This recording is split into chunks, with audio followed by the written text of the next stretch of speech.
BingeBooks March Book Club. I am your host, Alessandra Torre, and I'm so excited to be joined by Charlie N Holmberg. And we're going to be talking all about her writing and her books, and specifically our book club pick of the month, which is Star Mother. So welcome, Charlie. It's so great to have you here. Woo! It's so great to be here. Thank you so much for having me.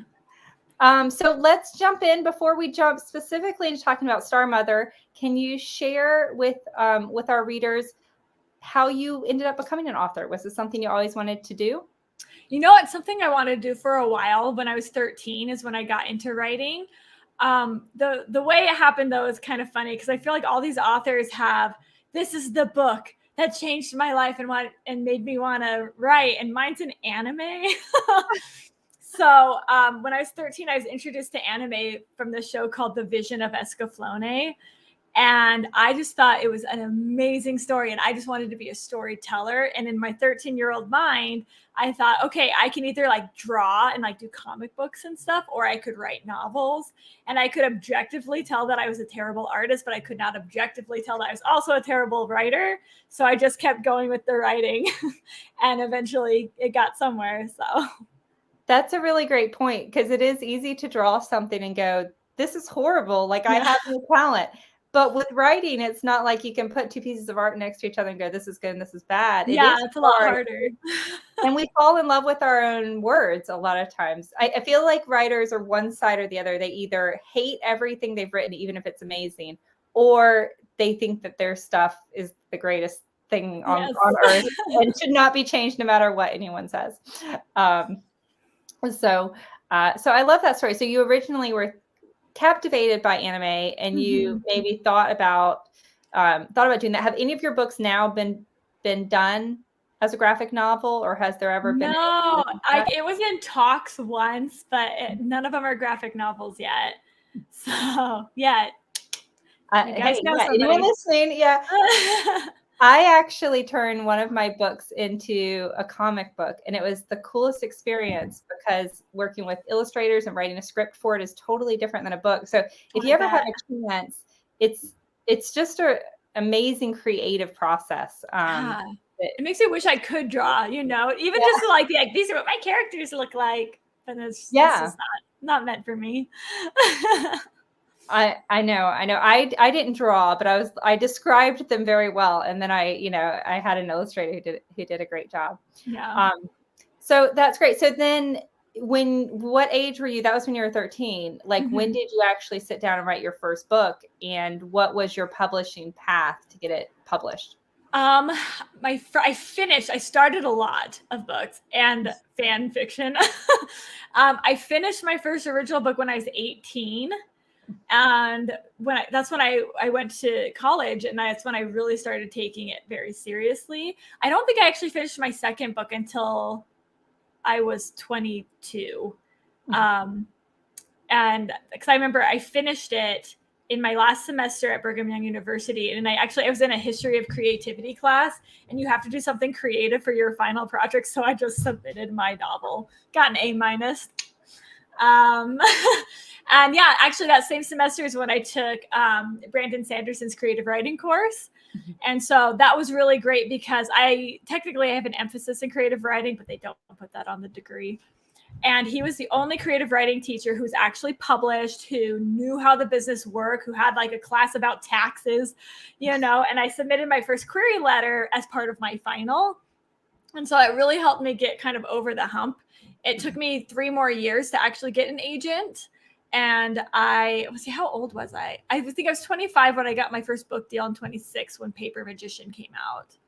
That's amazing. So, yeah. That's an incredible story. I love that story. And I love that you went a traditional path, because there's so many different ways now that we can go. And a lot of our authors that we've spoken to, or a lot of our guests on the authors podcast that we do, are independently published. And so you don't, so it's interesting that you went the traditional path. And well, what's really interesting is, like, when I was trying to break in, like, self-publishing was still like, oh, you're self-published, like, oh, I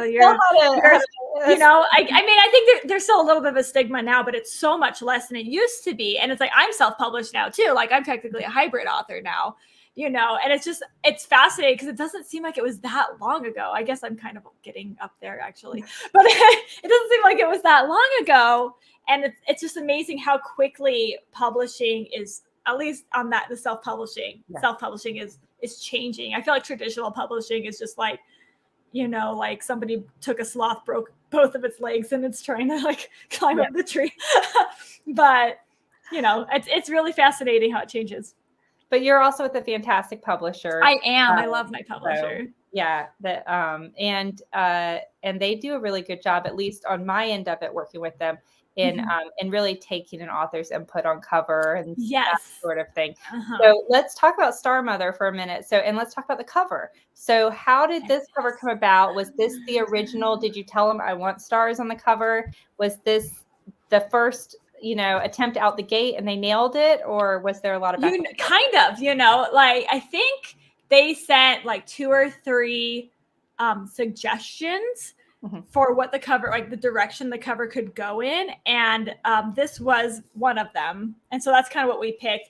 And I remember I think we had a few discussions about like the font and stuff, because the original one I was like, this looks like a science fiction novel. But it's amazing what font can do. It's hard to do a cover that does have stars on it and it not have a sci-fi feel. Yeah. But they did a great job with this. And you're right. I think the font is what does that. Yeah, it makes a big difference. And then I think there was actually a discussion about toning down like the star on the nose so it doesn't look like Rudolph. But this is one where they kind of hit it out of the park, really close on those first drafts. I love that. And can we see the back of it? I've seen the front, on the, okay, that's really pretty. Yeah. Yeah. And then Star Father is the sequel. Yes. And it also has a constellation. It is a constellation, right? Yeah. Yeah. It's not a real one. It's made up. That's a lion, for those of you who can't tell. That's a lion and this is a wolf. Yeah. That's so cool. Before we jump into what Star Mother's about, we did have a follow-up question from some of the conversation we just had about self-publishing. This question's from Mark on YouTube, and he said, why would you revert to self-publishing when you already had a publisher? And I smile at the words revert, because for a lot of people, it's like, oh, it's a step down, but I'll let you answer this question. Yeah. So revert is not quite the right choice, because I am very happy with my happy with my traditional publisher. They are great. I honestly think I will always do better with them than I will on my own anyway. I first had a foray into indie publishing when I wrote Veins of Gold, which is a much quieter, more niche book. And so I did show it to my publisher. They weren't really interested in it, but I still wanted to publish it. And so I actually went with an indie press.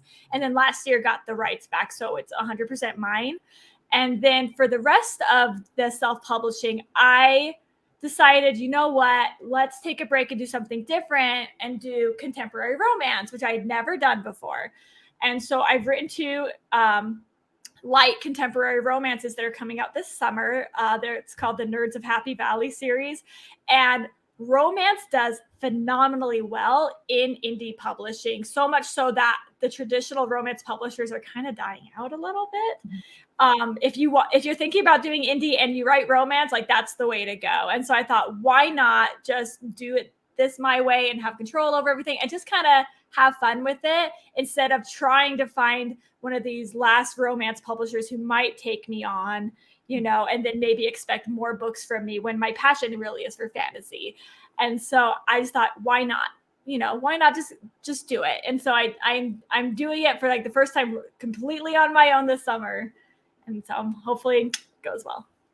I love that. And are those going to be under the name Charlie N Holmberg? It's under CN Holmberg. So people, I don't want my readership being like, where's the magic? And then getting upset, Yeah, so. I think that's really smart. And just to chime in my 2 cents on that, it's interesting because in the early days, it was seen as a step down or a weaker path, or, you can only do self-publishing if you can't get a traditional deal. But I am also hybrid. I'm traditionally published and independently published. And I was always massively more successful. It was romance. in my self-published books. I hit the New York Times list 7 times with self-published books. My traditionally published books did horrible. But so a lot of authors really want all of the control that can come with the marketing and the production and the story with self-publishing. But it's a great path, either way. That being said, let's talk about Star Mother. So can you give us, because some of the people watching have read it, but if they haven't, or if they're catching the replay, can you introduce us to Star Mother and tell us what it's about? Yeah. So Star Mother is a high fantasy, so it's not our Earth, it's a different one, where there are gods and goddesses and godlings. And the idea behind Star Mother is that stars are godlings, so these lesser gods, but they power the universe. And they can only be created by the sun god and a mortal mother. And the mortal mother always dies. But it's like this huge noble thing for them to do. They get promised the like highest of all afterlives and everything. And Ceres's village is chosen to provide the next Star Mother when a star dies. And Ceres ends up, I'll let you read how and why, but Ceres ends up volunteering to do it. And so she goes through the whole process, except that when the star is born, she doesn't die. And when she goes back home, it's not the home that she remembers because she's been misplaced in time. And so the story is basically following her journey to find herself, to find her descendants, and to deal with this idea of love and motherhood, especially when she can't be directly with her child. I love that. And I really loved, I have to say, I'm not a fantasy reader. One of the things I love about the book club each month is that it does put me as a reader outside my comfort zone and reading things that I normally wouldn't read. But this was such an approachable book in terms of fantasy, and for a non-fantasy reader, and that I immediately understood. I wasn't lost. I was, immediately drawn into this world, and it was such a unique plot line. And I have read since then some of the reviews of the book, and a lot of the reviews say they are from hardcore fantasy readers, and they said that you created such a unique world, like in a genre that has a lot of just overdone tropes and the kind of the same story. You really created just a unique story and world. So I just want to give you kudos for that. And if anyone is watching and you haven't read Star Mother yet, I highly, highly recommend it. Thank you so much. Absolutely. We did get a comment from Vire. I hope I pronounced her name right. And she said that she was so broken hearted when she gave up her love to volunteer. And I think that this isn't really a spoiler. It happens very, very early. Very early, yeah. But I thought it really showed her character, and just what I loved everything about that opening, like them starting with a prank. I mean, it showed how mischievous she is. And then you're right, like she really created a selfless act at the very beginning, which was really great. So were there different ways that you were thinking about introducing and jumping into the story? Did you always know you kind of wanted to start right there in the excitement in terms of? No, actually, that very first scene that was added on later. So the whole prank with the scarecrow and everything was tagged on later. It originally just started with her like walking through the forest and basically talking about Helcanar, and then my editor was like, well, this is an info dump. And then I did decide, I'm trying to remember when exactly I wrote it, but I have this worry that whenever I write in first person, and this book is in first person, I kind of default to this like silent but strong introverted female character, and I was like, I don't want to write like another one of those. And so like, hey, Ceres is going to be an extrovert, even though she's not around tons of people during the book. She doesn't get a lot of chances to extrovert. And so I really wanted to make sure I could kind of establish that for her at the beginning of the book too. So that's how that's a great example, because once she leaves Earth, she's kind of then isolated, and this really gives you an example of what she's like, and a very strong, I immediately just in that one scene had a clear picture in my head of who she was and what kind of person she was, and how her family reacted to that act, versus her sister. We had another a comment from Karen, who's on Facebook, and she said, I agree, the world building is done so well, starting with the real world, and then moving to the heavens. makes it a gentle transition. And that was a great point. I think you're right, Karen. I was grounded in reality. So for me as a non-fantasy person, it was a nice.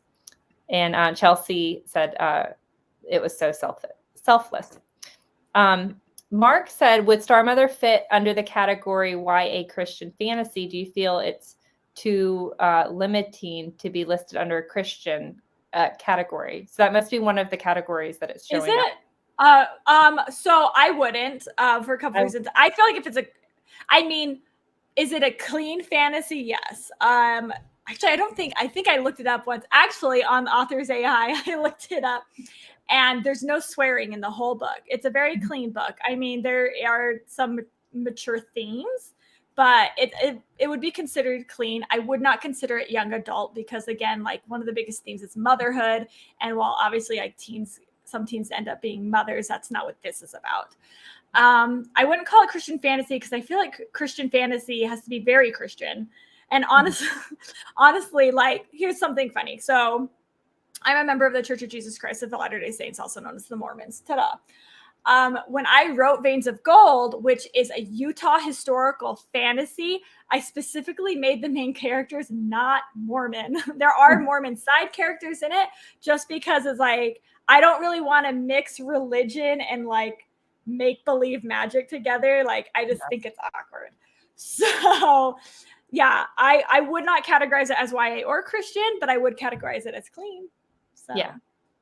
And I wonder, that's interesting. I think that's a really great question, Mark. And I do think a lot of times we don't have a clean fantasy category. Yeah. You know, that, so I think a lot of times it does get maybe classified as that.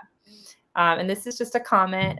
She tried to make friends in the new place even when they wouldn't respond. And that was another great example of, but then they warmed to her. You could tell there's just something special about her.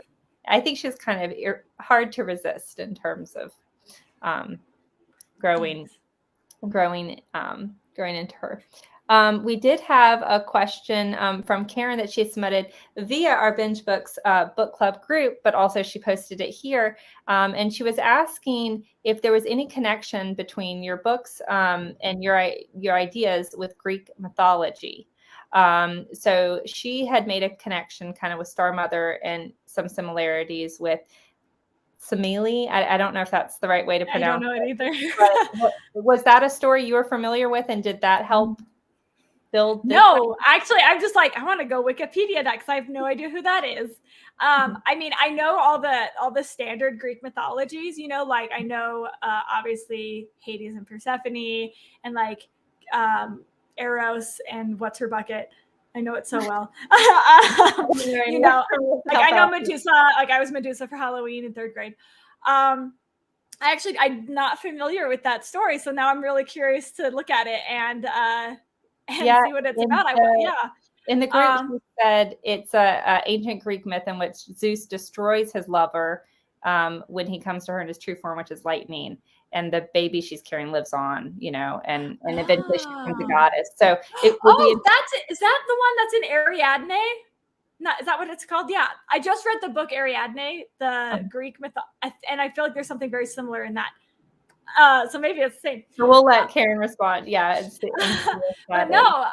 Actually, what's really funny, where I got the idea for Star Mother was actually from Kimberly Loth's book, God of the Sun.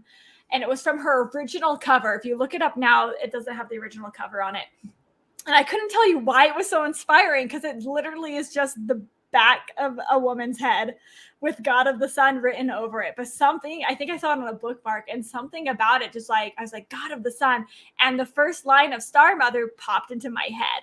And it was just like, I could read it verbatim, but it was something like, I thought that making love to the sun god would be the most painful thing I'd ever experienced, but giving birth to his child was far worse. And for that just popped into my head. I'm like, what is this woman's story? I'm like, this is amazing. I just had to know what her story was. And so it just kind of brainstormed from there. I love that. So how long ago did you have that idea versus when you started writing? Was it an idea that came to you while you were among other, you know, where you were already writing other books and you kind of tabled it? So because I got the idea, it was probably early 2019. is when I got that idea, because I wrote like the first like 3 to 5 chapters, and then I tabled it to work on other things. One of the things being Spellmaker. And then I had a mental health crash in 2019. And I think everybody did. It's okay. And I just got like super depressed, and just I couldn't write anymore. I had all these like writing blocks. And what got me out of the writing aspect of it was Star Mother. First, I just thought about that idea, and I was like, well, I'm kind of curious about this again. And I reread what I had written, and I decided to change a few things, and just because I was like, don't break yourself. And I very cautiously started writing that book. And I wrote that whole book, and it just brought me out of it. And so, yeah, it's kind of like a heart book for me. Yeah, I love that. And Karen followed up. She said that she hasn't read that, but the baby Yes. Is the God who ends up marrying. It's got to be. Yes. So yeah, that's in. So I read the book Ariadne, which is all about the myth of Ariadne, and I had no idea what it was. So everything in that book was new to me. So yeah, but he is one of the characters in there. I gotta plug my computer in. Hold on. Sure. Take your time. And guys, if you're watching, we only have 9 more minutes left in this book club chat. So if you have any questions about these books or about her other books or her writing process, don't be shy. I did have a question. I heard that you wrote a song, and so I was wondering if you could tell us a little bit about that. Yeah, so I have gotten into songwriting the last couple of years. I used to do it a ton when I was in college, but I didn't take it super seriously and kind of fell off the wagon. But I got back into it the last few years when I wrote actually a theme for The Will in the Wilds, which is another book of mine. But in Star Mother, so one of the things they promise Star Mothers when they volunteer to be a Star Mother is like, oh, your name will be remembered in song. And so when Ceres comes back and like centuries have passed, she actually does hear people singing this chant, like this lullaby about her. And I just thought, this is like after I just was like, let's just make up a song, blah, blah, blah, and I sent it in. And then after the fact, I would change a word now, but oh well. I was like, what if I actually made that a song? Wouldn't that be kind of cool? And so I went to my producer and I was like, let's like, I have a melody. I already have the lyrics in the book. Like, let's do something with it. And his wife actually ended up singing it for me. And so it's on my YouTube channel, which is just Charlie Holmberg Music. But it's a really short song. It's only 1.5 minutes, I think. And it's kind of a folk style song. And it's a song that takes place in the book. And what's the name? Like if they went to your channel? Oh, sorry. It's called Song of Ceres. And the main character's name is Ceris. Yeah. Song of Ceres. Because Ceres' song has too many in it. Yeah, it's a lot of so I love that. And that's been always something I'd be like, oh, it'd be so cool to write songs because songs affect people in such, powerful ways. And they can be spread so easily. It's hard to convince someone to spend 4 hours reading a book, but everybody will listen to a 2-minute song. But that's an interesting skill set of itself. So very cool. Karen asked from Facebook, is Starfather, so in quick blurb on Starfather comes out today, or it is now available. So if you have not grabbed it, grab your copy. It's available audio and ebook. It's in Kindle Unlimited and paperback, of course, as well. So our team will put the links there if you don't have them already.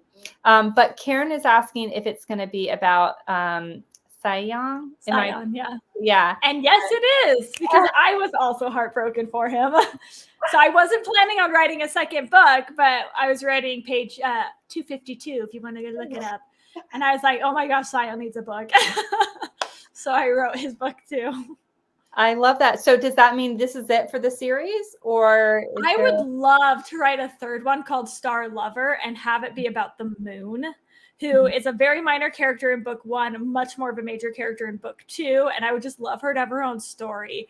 But it just kind of depends on how like my brain works and the publishing schedule works and everything. But it would be fun to do a third book. Yeah, I love that. Just seeing the covers, I was like, oh my gosh, you could have a whole set and each one could have a different constellation. That would be so cool. So I love that. Holly, who is joining us from Facebook, says, You're such an amazing role model, and you seem to have an amazing book out every time I check my email. Plus, your blog is awesome. I don't know when you sleep. Do you do author visits? I'll be my middle school librarian soon. I know my kids would love to have you. Oh, thanks. I don't do a lot of school visits. To be honest, I don't. Especially because I'm starting to write a little, like, again, my books are clean, but I'm starting to write more adult now. I know that middle schoolers like the Paper Magician series a little bit more. I've done online visits for like creative writing classes and stuff before, and I'm always happy to look into those. But I'm not big on school visits. I'm sorry. Yeah, no problem. Mark asked, what's your number one tip? Big question for new authors.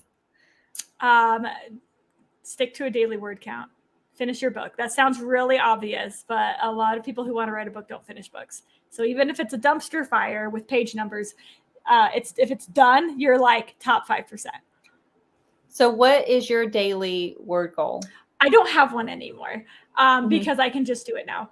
But when I started taking it very seriously in school when I went to Brigham Young University. When I was in school, it was 500 words a day. And when I was not in school, it was 1,000 words a day.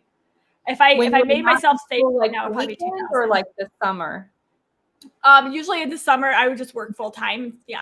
And so I would do like 1,000 a day. And if I missed one, I would make myself make it up. I would make myself do 2,000 the next day. Wow. The thing is though, like 500 words a day, you can finish a book in 6 months. That's 2 books a year. And that's a professional pace. So. Yeah. And it doesn't take much to do 500 words a day, you know? Yeah. It's like half a page to a page on Microsoft Word, depending on your line breaks. Yeah. 30 minutes if you're not beating yourself up. Mm-hmm. So I love that. So what's your pace now? Do you write 2 books a year or what's? I write about 4 books a year. Okay. Yeah. Right now, this year, it's a little slower, but I just sold 3, so I'm set till 2024. I'm not too worried about it, but yeah, I would say 3 to 4 books a year. And do you like plow through a book, like write every day, and then you stop and break for a bit? And wait and go through edits? You know, or? I usually am a plower, but I got really stressed out at the end of last year. So now I'm just like, I'm taking a hot break in between my books, which is right now is actually the longest break I've ever taken between writing. It's really weird. But yeah, I was like, I need to pace myself and slow down a little bit. So that's good. No, you have to protect your mental creativity. And it is time. I have a friendly reminder from our team to announce our winners. So with every BingeBooks Book Club, we do give away prizes as a thank you for RSVPing. So if you have not RSVP'd for our next BingeBooks Book Club, I encourage you to check out bingebooks.com and click on the banner link at the very bottom where it says book events or book club events and register for our next one. But our winners, congratulations. You will be getting a signed copy of Starfather, which is the next book in the series. Woo! Here they are. Huge congrats to, oh my goodness, wait a minute. I have a list. Here we go. Lindsay R., Fred O., and Don K. We will reach out to you guys via email and coordinate the details of mailing these to you. Thank you so much, Charlie, for donating these books and for signing them to our winners. So huge congrats to those winners, and we'll get your prizes on the way to you. We have 2 more minutes. If you have any final questions for Charlie, now is your time. And if they read and loved Star Mother, they can jump into Starfather. Where should they go next? What series of yours is kind of most similar to these books? Oh, most similar to these ones would probably be, I wouldn't say series, but if you like Star Mother, Starfather, I would recommend The Will in the Wilds and followed by Frost next. Because these are like my heavier romance ones. Mm-hmm. And so those are also my high fantasy romance books. Perfect. And what is considered high fantasy? What does that mean? It's other world. So it doesn't take place in our world. So it's other world somewhere else. But see, I differentiate from high and epic. Epic fantasy is high fantasy that's really complicated and big. This is not explanation. simple. So it's like that. Okay. Yes. My computer is being held up by epic fantasies right now, but I just write high fantasy. So we had a final question from Mark. He said, what's your editing process after you finished writing?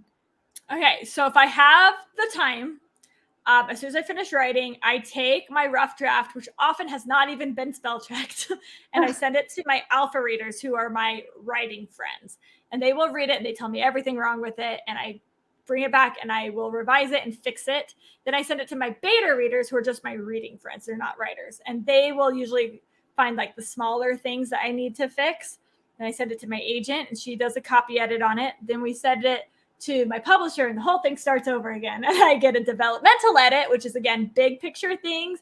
And then it goes through line edits, copy edits, and proofreads. If I'm lucky, I get a cold read and a sensitivity read as well to catch all the last little things. Speaking of which, if you read the advanced reader copy of Starfather, there are a few different things in the final one because of those reads, but and then it comes out. I love that. I love how you have all that time for the alpha and the beta readers and your agent to read it before it goes to the public. Not always, but if I plan it right, I do. 4 more hours because I have 3 more chapters to write. So I love that. I love that you have any time before that deadline. So we just had a lot of final nice comments. Chelsea said she loved Followed by Frost. And Karen said it was so nice to meet you. She loves Star Mother. Thank you so much.